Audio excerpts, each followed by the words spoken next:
So thanks very much for spending some time with us. We really appreciate that. And I'd like to show you what we've been doing, and then maybe we can have a discussion about how you see this perhaps being of use to you, how we can develop the product so we can help you and interact. My background was going to be a farmer. That was my biggest dream in the world, become a farmer.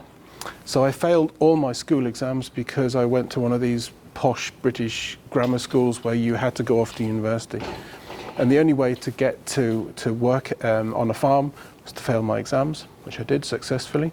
And my father then agreed to let me work on a farm for a year or two, and that was probably the best 2 years of my life. But sadly, my health wasn't very good, and so it started to collapse. And whilst I trained to be a farmer, by the time I'd finished and got my degree, my health was so bad that I couldn't farm. So I retrained in biochemistry and nutrition, did a degree at Newcastle University in that, and then I was definitely going to get a job. My grandma was also asking when I was going to start to earn some money. But then at the end of that, I got offered 3 PhD positions, and I was sat wondering, what do I do? Do I do a PhD or not? And in the end, I decided to do one, and I ended up in Cambridge, and I did a PhD with a wonderful lady on skeletal muscle. And that kind of sort of set a track for me in my life. And I've worked with skeletal muscle more or less the rest of my life in different forms. And it wasn't until a few years ago, 2000 more or less, where I got a permanent lectureship position at Copenhagen University, that I started thinking we need to do something about measuring muscle, and mostly in animals, I must admit. And I sort of toyed with the idea, but didn't really do anything much with it. And it wasn't until I had a master's student that kept coming and pestering me, and she wanted to measure her horses whilst they were moving, muscle activity. And I tried to put her off, and no, you don't want to do that. How about pigs? They're much easier. No, she definitely wanted to do horses. And so we measured them using a technique that's quite widely known as surface electromyography. And it's a technique where you put sensors onto the muscle and a reference electrode, and then you measure the electrical activity of the muscle fibers as they depolarize. They have a signal that comes from the motor nerve that comes from the brain, that depolarizes. There's a little junction where they sort of plug into the muscles, that depolarizes, and then the whole fiber depolarizes. So those 3 signals combined form surface electromyography. And it's interesting because it's a sequence of events that leads to contraction but doesn't actually measure contraction itself. And it's a fun technique because it's simple and easy to use, but almost impossible to pull apart and differentiate and find out what it means. Well, we used that with the horses. And if you can imagine me running alongside a horse with a computer and a box until a plug socket was pulled out of the wall, that's what we did with the horses. And I sat there thinking, there has to be something easier than this. This is just crazy. Anyway, a few years went by, and I had a few brain cells working on it. They worked quite slowly with me. And eventually I figured out if I can, well, I've been in Portugal, I should tell you that. I'd gone to Portugal to measure some oysters, and I ended up listening to oysters. So I'd built these hydrophones to listen to the sounds they make. And they're quite talkative oysters, quite surprising. And then I was sat thinking, if I can listen to oysters, maybe I can also listen to muscle, to the contractions that they make. And we were in London at the time. I was at the British Museum, had this bright idea, listen to muscles. So I went out to Tottenham Court Road, which at that point in time had a lot of really good electronics stores. And I went up and down and bought all the bits and pieces I thought I needed to make the first piece of equipment to test that. We still had 3 or 4 days of holidays, and my wife said, you're not building it in the hotel, you wait till you get home. So I had to wait. And then I built the first one when I got home, and it worked. And I could actually listen to the contractions that muscles produce. So it's a device that actually picks up the pressure waves. And it does so with a very thin sensor like this.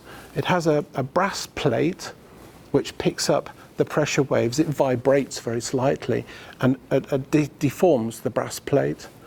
On top of that, hidden in this black plastic, are some very, very thin piezo ceramic crystals. And when they become deformed, they produce a very small voltage which we can pick up and measure. And I'm sure you've all got one of these in your pockets or in your phones, because these are exactly the speakers that sit in the back of your mobile phones. So when you put someone on speaker or you're listening to some music, it's coming through one of these. So if they can produce sound, why not flip them upside down and get them to pick up sound? Except we're not actually recording sound. Sound would be pressure waves in the air. We stop them at the skin.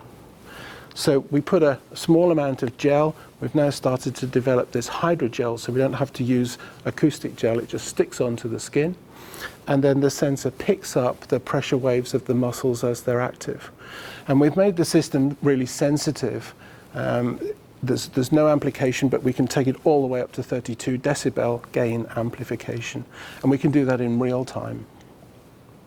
So, come from an agricultural background, I started using it with horses and with pigs and with cattle. But over the last few years, we've also used it, and camels, yes. There's always a camel somewhere. So then we've started using it more with humans and taking it into the hospital, measuring cerebral palsy patients, more recently Parkinson's disease, and we've found changes in muscle that occur with progress of Parkinson's disease. And if you take the subjects off their medication and put them back on, we can see the change in the way they use their muscles. It's quick, it's non-invasive, it's pain-free. And it gives us a true index of what muscle is doing, contraction of muscle. So I'd like to try and show you how it works, if I can get this to work today.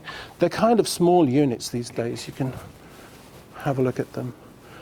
We've reduced them to about a weight of about 10 grams.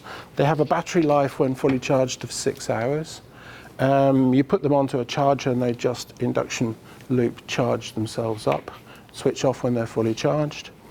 You activate them by putting a sensor into them and they start flashing, and you switch them off in the same way. Once they're active, they then start to transmit any muscle signals in real time via a Bluetooth transmitter. Range about 40 meters. We can also make them so that they're hardwired.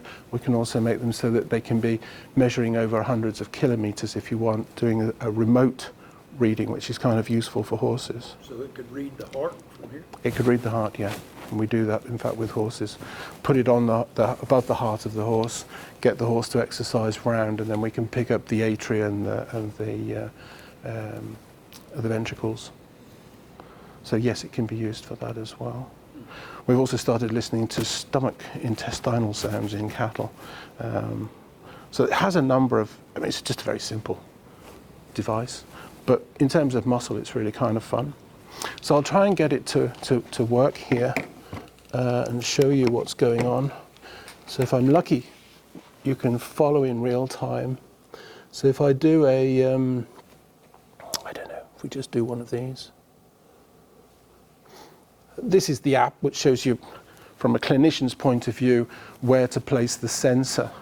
And you can either touch the screen. I'm going to do my forearm.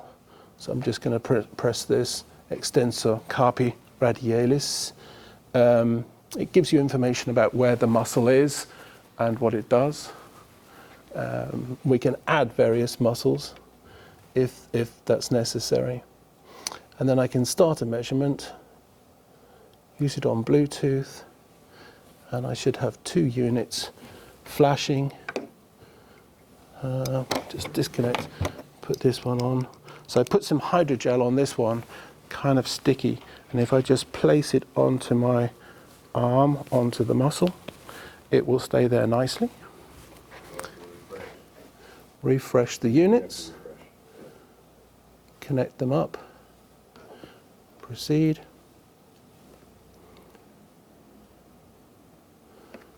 And I just need to flip the color. There we go, and proceed. And if I do start,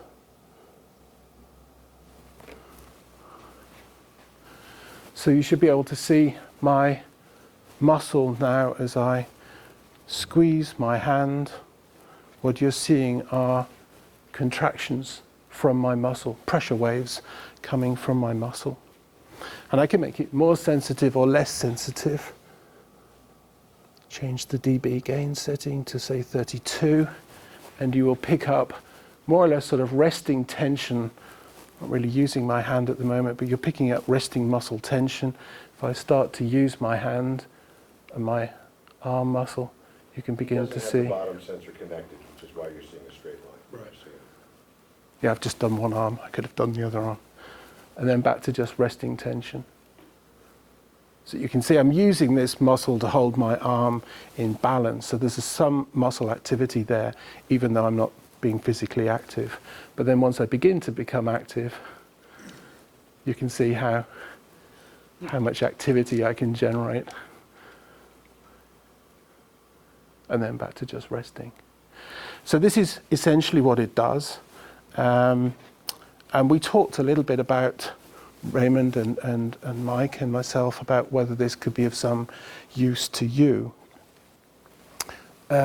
We understand that you have problems with drugs and contact of drugs that are, of course, absorbed through the skin or inhaled. And with the increased risk of terror attacks, these are probably some of the approaches that terrorists might use. Fairly simple to administer. Unexpected people then come in contact with them.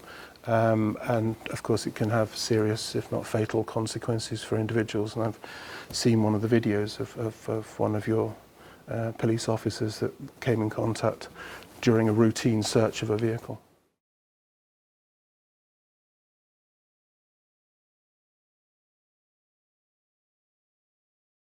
Maybe this has a different approach. One of the things I was thinking about is documentation. When you go to court and you have to document that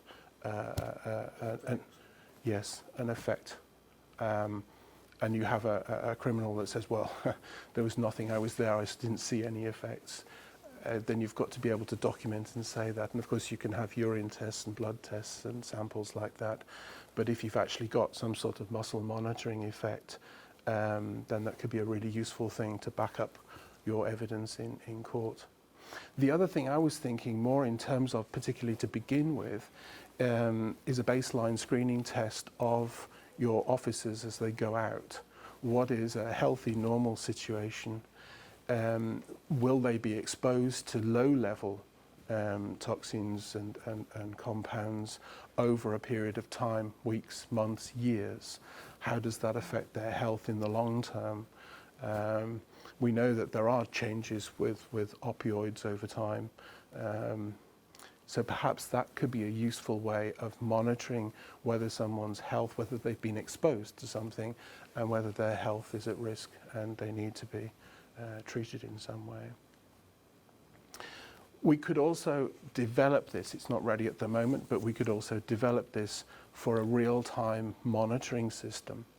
You can see it took me a little while to set this up, but I mean, once it is set up, and I was looking at the uniforms that you're wearing earlier, we'd need some sort of a muscle group that would be representative, and perhaps some of the arm or chest muscles would be representative for fentanyl and some of the other drugs that you're being exposed to.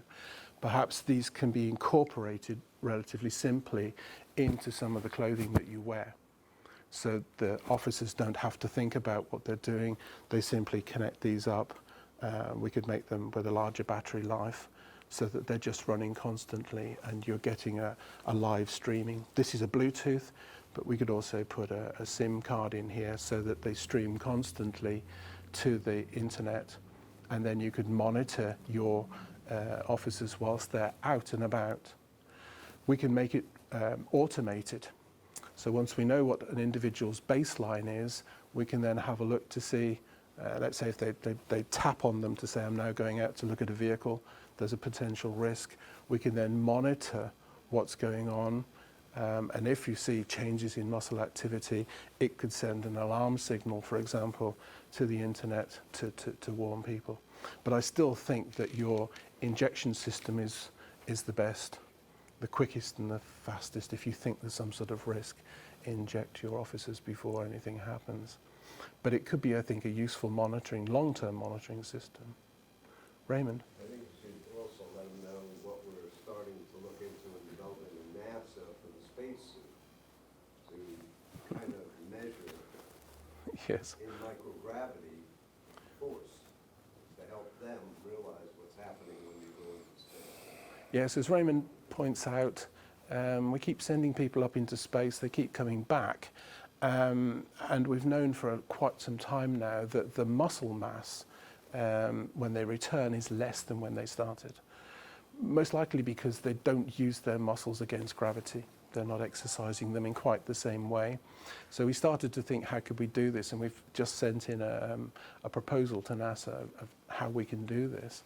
But we're also starting to think about building suits that increase the effort around joints so that we can then increase the muscle activity whilst in zero gravity. And we could probably build something very similar like that for you, for your officers, so that perhaps they just have an armband or something that they wear under their clothes where the sensor's fitted and the CURO's attached. So it'd be much more wearable. The idea, of course, is that, well, NASA has discovered that we lose muscle mass, but in fact we lose disproportionately more muscle power. So the muscle mass is less than the amount of power that's lost, and it can take months afterwards, when they return back from space, to recover some of that What about their loss. bone density in space? Would it, It's also affected. I don't think so. Yes, it is. So we can't deal so much with that, but we can address the muscle side of things, and that's what we've sent a proposal in to have a look at. But that, in essence, is what we've done. So for the first time, we can actually monitor muscle activity.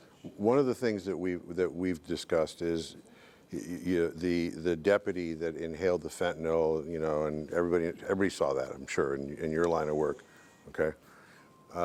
Thank God there was another deputy that came up on him. But what if he hadn't been? What if there was no other deputy that was pulling up? He'd have died. And I have a military background. At one point in my career, I ran the office at the Pentagon that did all the medical operational planning for the world. So, the combat commander for Africa Command says we're going to go into Sudan. We would start planning what are the medical resources we need in order to do the war in Sudan, okay? A lot of technology in the Department of Defense that allows us, still classified, so I won't talk about it other than to give you generalities, okay? Allows us to monitor our special operations teams when they're in some godforsaken place of the world using satellite technology, okay? We monitor their heart rate, we monitor their breathing pattern. We actually have fabric that if the fabric gets a tear, it signals us at headquarters that that fabric has been pierced, which means there's been a penetrating injury to that warfighter, okay? And so putting that knowledge together with what I know about this technology,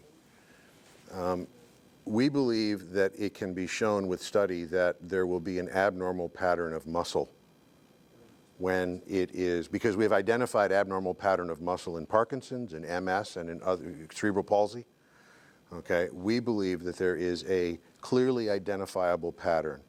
All right, the three docs in the room and Preston, because he was a paramedic, knows how to look at EKGs, and we can look at a normal EKG and then we can look at one that isn't normal, and we can see by the pattern of the abnormal EKG whether your atria aren't working well or your ventricles aren't working well or the communication between the two. But because we've recognized the abnormal pattern, we can say that's atrial fibrillation or that's whatever, okay?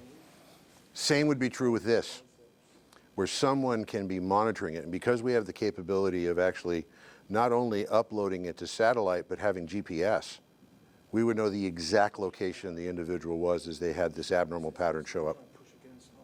Now, would it be best to have a baseline first? Of course, which is what Adrian said earlier about getting a baseline on all your people so that we can compare everyone's baseline. Then abnormal matters where I stand out. Right. Right. Now this is early in this conversation, but Raymond lives here. I'm living here at least till the end of January when I move to the West Coast. But You know what I'm saying. And Adrian and Raymond are partners in this business, you know. Why not talk with the docs and the, you know, law enforcement that's here and see if we can't develop a trial? Right size for Yeah, the I mean, I think that the CURO can absolutely be placed into clothing or placed into some type of constrictive band that could be worn so let's try and- over the bicep you or do over another- whatever, yeah, you know what I'm saying?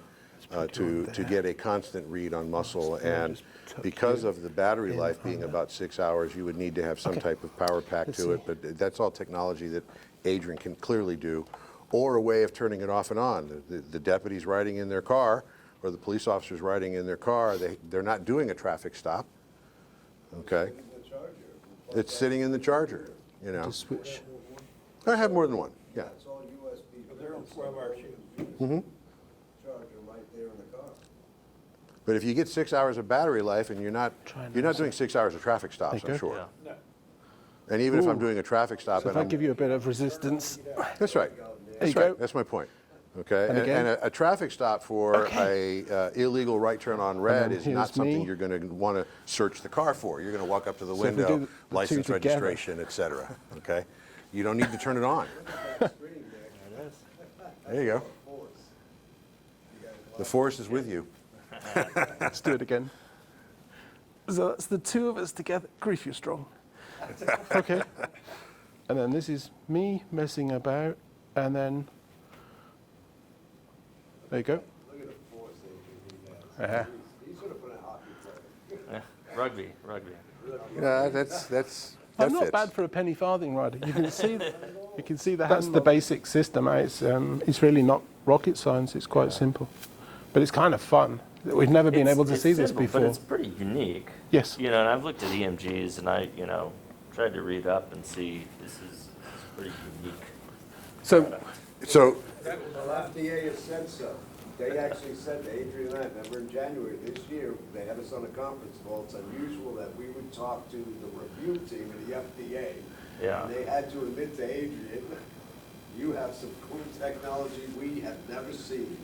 Yeah. And it works. And Well, they read all the 32 peer reviews. What other areas in the medical field? So Royal- Handy for? Royal Wave. Maybe a whole lot. Yeah, so I mean, I think, you know, it's, and I think early identification is kind of where it comes in a lot. So like, you know, early identification of a stroke, obviously, you know, they've done some stuff with opioids, which is, you know, before you can get a urine or a blood, I mean, that takes time to be processed, and so this is basically immediate.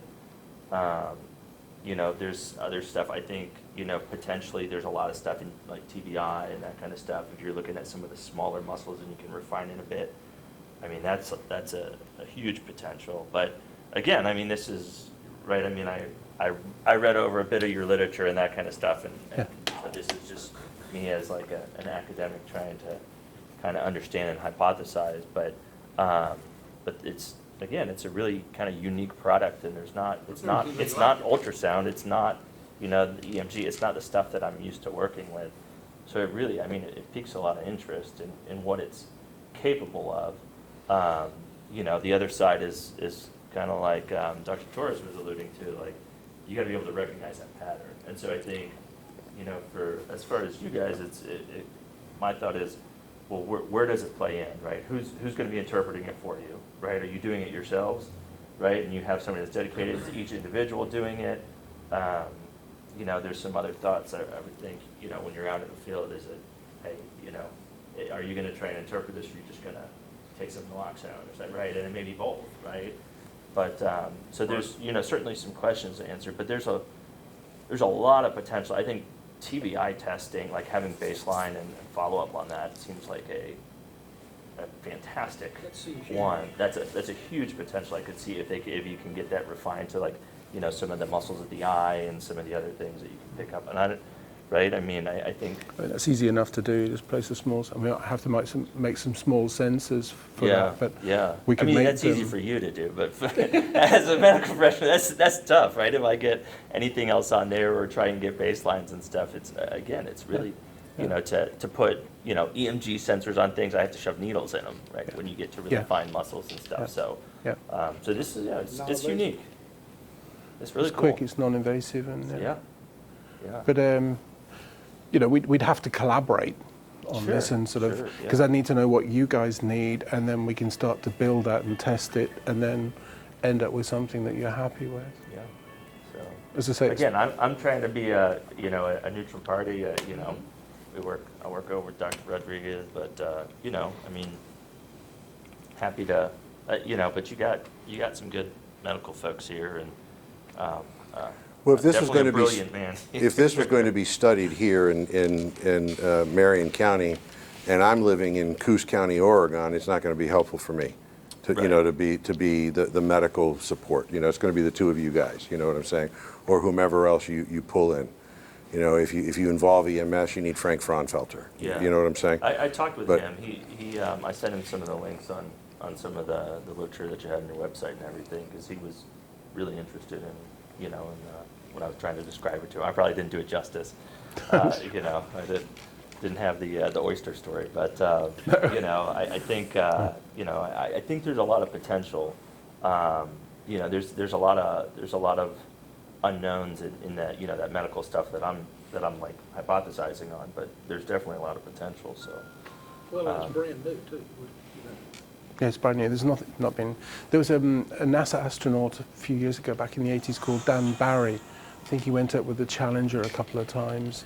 He tried to get it to work, and I've been in contact with him since. He's in his 80s or 90s, I think, now. yeah. But he didn't do this. He built a proper microphone, and then they had so much noise artifacts from the casing that they just gave up. I didn't think about that. I just stupidly got hold of one of these, and it worked. So I was kind of lucky. I don't know if there's a lot of luck there. You're a pretty sharp guy. Yeah, I would say so. Yeah. Don't sell yourself short there. Oh, Very you know cool. what research is like sometimes. Oh, I do. You have lucky So- days, and other Yeah, days it's just a absolutely. We're disaster. just scratching the surface here, I really do. I mean, I think there's Agreed. gonna be a lot more this thing can do Yeah. from just, and I'm no doctor, okay, I'm just a cop, but it's impressive to me. It really is. Yeah. And you can send secret code. Morse. Yeah. No, but I mean, if you're in a panic situation and it's hidden under your clothing, you could just sort of send some sort of a discreet, well, SOS. Yeah. So, very cool. So that was. I'm here looking, I know we initially came here to see the security part of it and how we incorporate it, but my mind is just going on. It goes wild, right? Yeah. Yeah. Same thing happened to I'm like, me. oh my God, like in the neurology field, in the cardiovascular field, Right. the use it can have in these different fields and open up all these other things that we haven't even scratched the surface of. Yeah. Yeah, Well, that's what when they told me like they were using it mostly on horses and that kind of stuff. I was like, oh my gosh, this is Yeah. right? That's my background. Is you come from right. farming. Well, this It's is like MS patients, Parkinson's patients, Oh, cerebral yeah. palsy patients, seizure patients. It's like, Yeah. it's like Yeah. you can use it in so many things. And we will gladly, look, I learned how to use it, how to use the software, how to read it, okay, literally running next to a horse. And there are so many people here in Marion County that are having Raymond, Adrian, me, and others that know how to do it, go out and actually, apply it to the horse and then show them where the horse is why the horse is lame, what muscle groups need to be rehabbed, okay? Because even us thinking of the medical field, but also, say, the athletic field, Olympians, like, how would they train differently if they had this technology? Yeah. Well, you had one. You looked at like hydration, like muscle hydration. and Yes, some yep. other Dennis things, Potvin, too. yeah. Yeah. Yep. We've also followed some BMX riders that were training for the Olympics in Yeah. South America. Yeah. They were kind of fun. We discovered that the trainer was overtraining them. Yeah. So once he discovered that, he eased back. And then we followed their training and were able to sort of give advice. I'm not a trainer, but I could say what they were doing to their muscles. Yeah. And then the trainer cut in and figured out. So over 10 months, we could see huge improvements in their Yeah. muscle performance. So imagine this, you've got a stroke victim that has Yeah. dense hemiparesis. What I he think just they did- said. they did the that. rehab, Major that stroke. would be huge.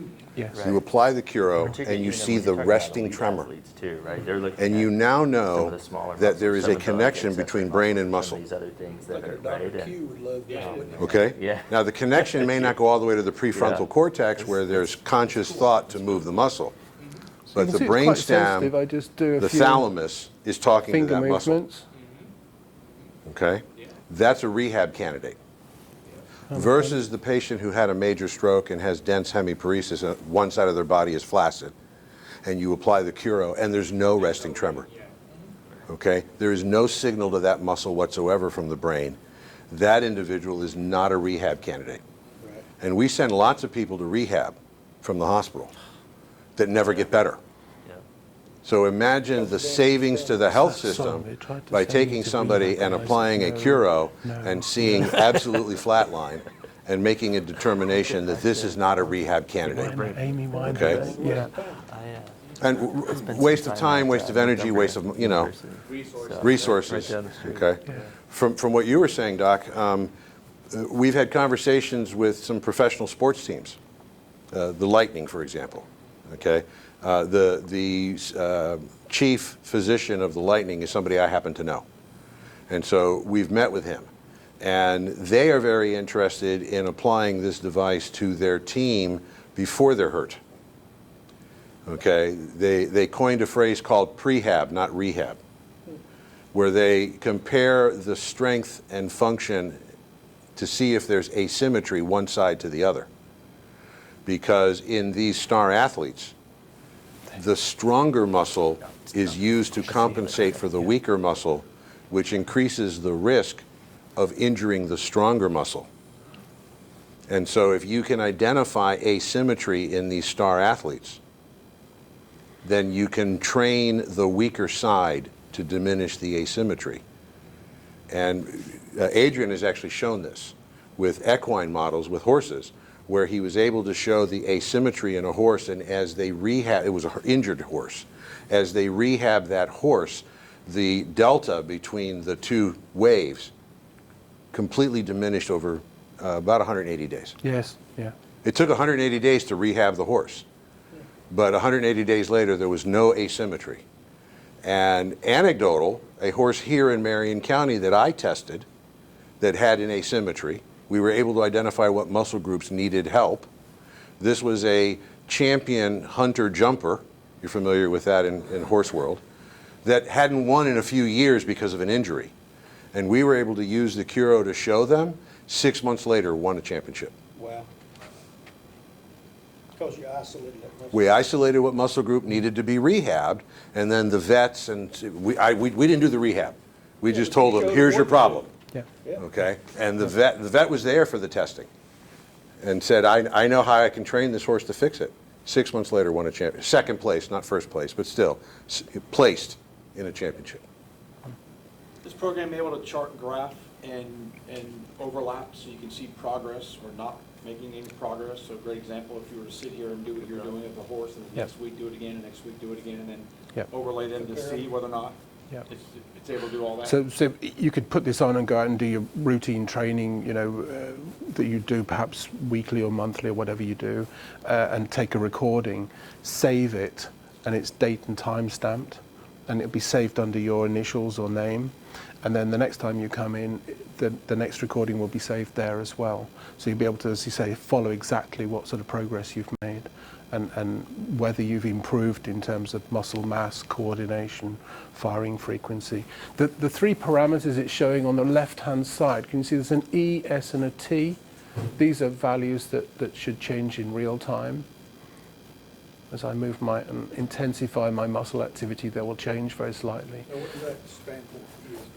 So these are the three parameters that the motor cortex, the brain, uses to activate muscles. So unlike EMG, which is just an electrical mess, because we're measuring the pure contractions, we can split them apart into what the brain's doing.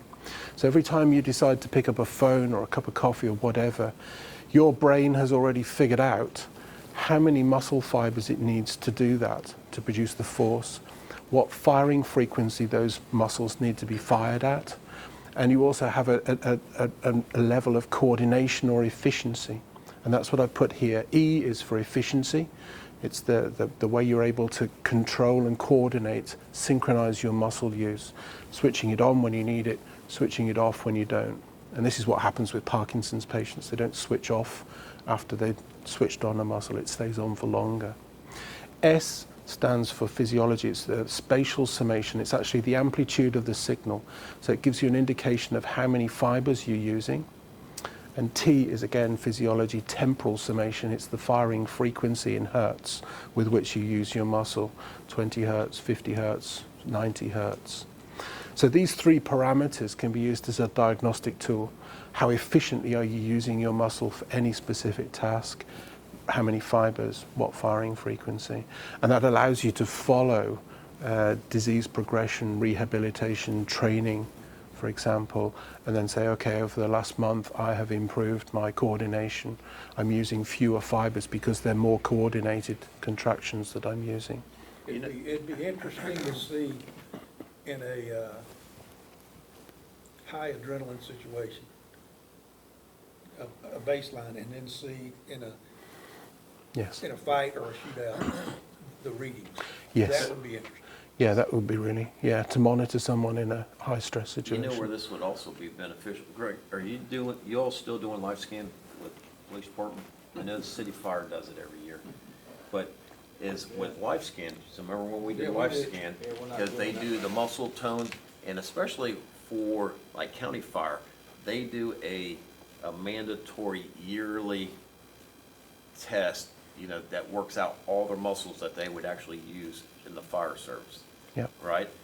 And especially as you're getting older, because even the senior firefighters up to the fire chief has to do, so that would give some indication of, basically for that job performance, maybe you're not at that peak Yep. anymore with those muscle groups that That are would measure needed where you're at. to Yeah. measure where you're at, to Yeah. say, listen, you're probably not gonna be at that point, with these muscle groups, to be putting up ladders. Maybe it's time for you to Yeah. go another direction in the fire service, Yeah. I mean, because you may not be able to pull somebody out of a fire. Yes. Using those certain muscles.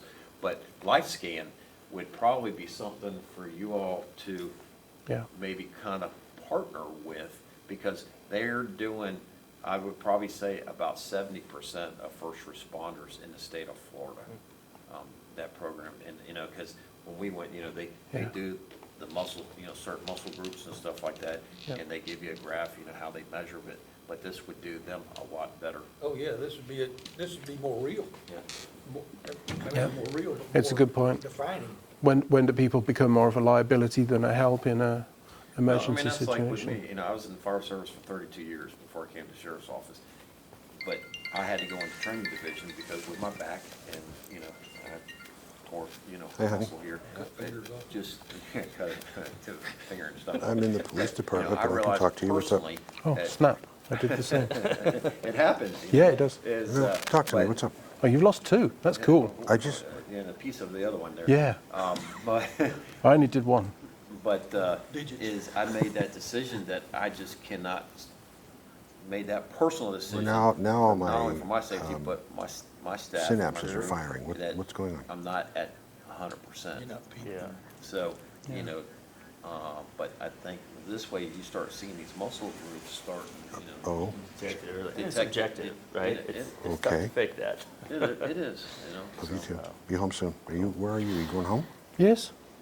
I'm gonna You going to take it throw off? this off. Yes. Ah, Thank you. okay. Truly. All right. Well, if you can swing, Thank you if for you your can swing time. by I the very much Ocala PD on appreciate your it. way back, you know where it's at, don't you? Wow. You can have a think and see if we can. Oh, now my brain's turning. That way you can say hi to Adrian and And meet I'm sure him. the doctors are thinking too, what all Okay, they can do all right. with that. Love you.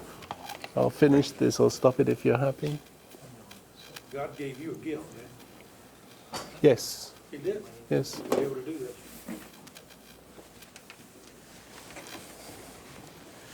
Yeah, I mean, sometimes you go through life and you do things that you think, why is this relevant? And then all of a sudden, bang, it makes sense, Why did I go to Portugal to study oysters? I didn't go to study oysters. I went to examine a PhD student at the Marine Institute in Faro.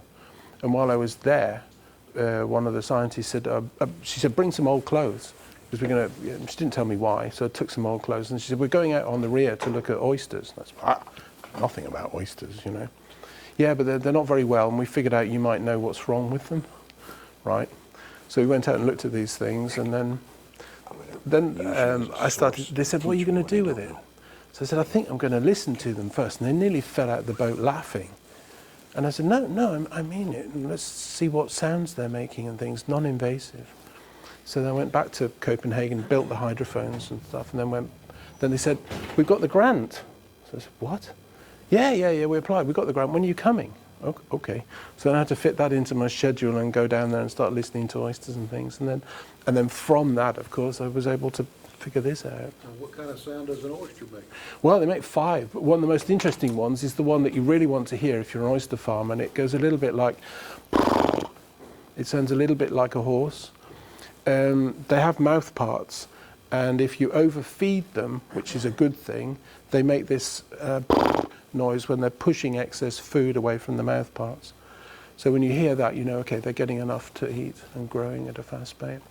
They also communicate. They can communicate to tell that there are crabs in the area. Crabs are their biggest predator. So they send out a distress signal if there are crabs nearby. And they actually, and they actually adapt by making their shells thicker so the crabs can't break them. I need to move here. Florida. And I love and America. you can have guns here. Okay, I've never handled or fired a gun.